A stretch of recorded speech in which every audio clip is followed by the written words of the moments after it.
A very basic kind of model that we see in differential equations is the exponential model. And we'd have to recall from algebra that exponential change occurs whenever a quantity is changing by a constant factor. So if something's doubling, tripling, changing by a percentage, we have, by definition, exponential growth. And as far as from the differential equation side, what we see, it doesn't yet look like an exponential function. If we take a look at this first example, a population of elk, Y, reproduces at a rate of 8% per year. Let's say, as always, we are wanting to model the rate of change of the elk population. So barring other information, our dy dt in this case would be in units of, well, most likely elk per year, unless we wanted to spend time to convert the 8% to, say, a monthly rate, but no sense in doing that.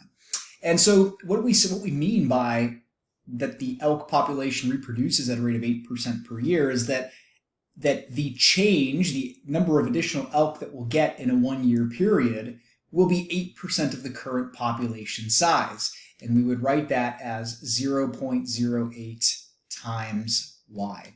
So if there were 100 elk and 8% of them reproduce successfully, then we would get 8 new elk to be born into that population. So we could actually take a look at the change compared to the population size. If there were 100 elk, we would get 8 elk in 1 year. If there were, say, 200, that would be 16 elk, etc., just to give us an idea of this quantity representing the change based upon the current population size. Now, if we did solve this, we would get, using separation of variables, we get y of t equals k e to the 0.08 t. You can go through that process, but the interesting part to note is there's our exponential right there. And the only thing that we don't know yet is the initial condition. And what we do know about exponential functions is that the value of k, when t is 0, that's going to be your vertical intercept. So if you have t versus y, this right here will be the value of k, and the 8% change will indicate that the population will boom exponentially. That value of k, of course, will depend on the initial condition given. Let's take a look at another example that's exponential.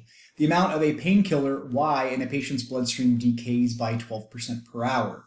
Once again, our rate model, dy dt, in this case, it'll be whatever the amount is measured in. So units of amount, say amount units, could be in grams, milligrams, whatever. But it's going to be per hour because, we're given a rate in terms of what happens per hour. Now, this is a decay rate. So if, again, I kind of consider a couple of values. Let's say I had 100 units of this painkiller in the bloodstream. Well, 12% of that would be 12. And that is by how much that amount is decaying, right? So our body's processing that, meaning it's not going to be 100. It's not going to be more than 100. It's actually going to decrease by that 12%. So again, if we did 200, in that case, that would be a decay of 24 units, amount units per hour. And so in general, we would say that that would be negative 0.12 y. Remember that we're not modeling the amount, we're modeling the amount of change. And so change can be positive or negative. Once again, if we solved this equation, what we would notice is that y of t is very similar to what we had up here, except the exponential coefficient would be negative 0.12 t. And again, there's our exponential piece that arrives through the process of integration. And the only difference here will be, depending on the value of k, all right, I'll put k up here, in this case, it's a decay, so at first it'll be a hefty drop, right? Because the bigger the amount, the bigger the drop. But as the amount decreases, this begins to level off and reaches 0. So this is what we would expect to see for that particular model.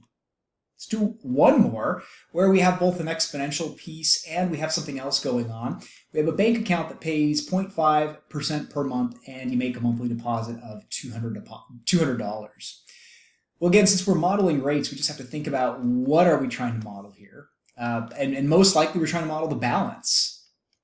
So the balance in dollars divided by the change in time. Well, months seems reasonable since that's the frequency of our interest and that's the frequency of our deposit. Now in this case, so 0.5% per month is 0.005, and that is interest based on what your current bank account balance is. So once again, if you had say $100 in your bank account, well, it's not going to be very much, right? It'll be 50 cents. You would earn 50 cents in that 1 month. And then you're going to make a monthly deposit, right? So that is also contributing. Now this is dollars per month, right? That's the units of that value. And so that is a valid term to add on to this because this is in dollars per month. Our output is clearly in dollars per month. So if I add 200 to that, that will be in dollars per month. And this is one of the beauties of modeling differential equations is that things are really additive or subtractive if if it's a minus sign, but we just say additive because it could be plus a negative. And so at any time we have additional things that are being added and sort of drained from our, in this case, a bank account, but kind of using that old tub analogy of we've got a tub, we're filling it up and we're typically draining it. In this case, we're not draining the bank account at all. We're actually filling it up with two separate sources. We have our 0.005y and we have our 200, both of which are coming in and they're increasing the water level. So that's a good thing. So on this, I want to add the 200 and my total change would be $200.50. Now this doesn't quite solve out exactly the same way. Be mindful of how you need to approach this in the solution process. It will still end up having an e to the 0.005t because, well, that's the exponential growth piece, but the plus 200 does a little bit more work. Now, when you're trying to solve this, remember, one of the common things is to want to divide the 0.005y over. Can't do that because you'd have to divide the 200 by 0.005y as well. The 200 is a constant, so when you divide this whole parenthetical expression over, you get 1 over 0.005y plus 200 times dy dt equals 1. And now you can integrate both sides with respect to t. And here you would get 1 over 0.005 natural log of 0.005y plus 200 equals t plus c. And so you can see that when we multiply over the 0.005, we'll get 0.005t. We have to distribute it to the c as well, but remember it's an arbitrary constant, so that arbitrary constant can absorb that 0.005. And now here's that section where you get your k e to the 0.005t. And now you'll end up incorporating some extra constants when you solve this through. The 0.005, when you divide that over into the k, remember you can just leave that as k, and then the 200 will get divided by that as well. So your final answer will end up looking like this.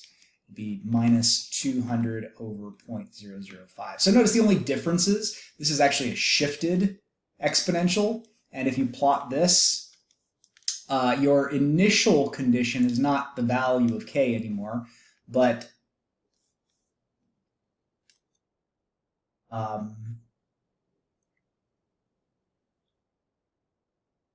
yeah, it's basically going to take the whole function. So if k were here, then it's going to shift it downwards, 200 divided by 0.005 units. So it's going to look something like this. And that's just another example of the exponential model. And so we can see that exponential models share some common features in terms of their solution and modeling process.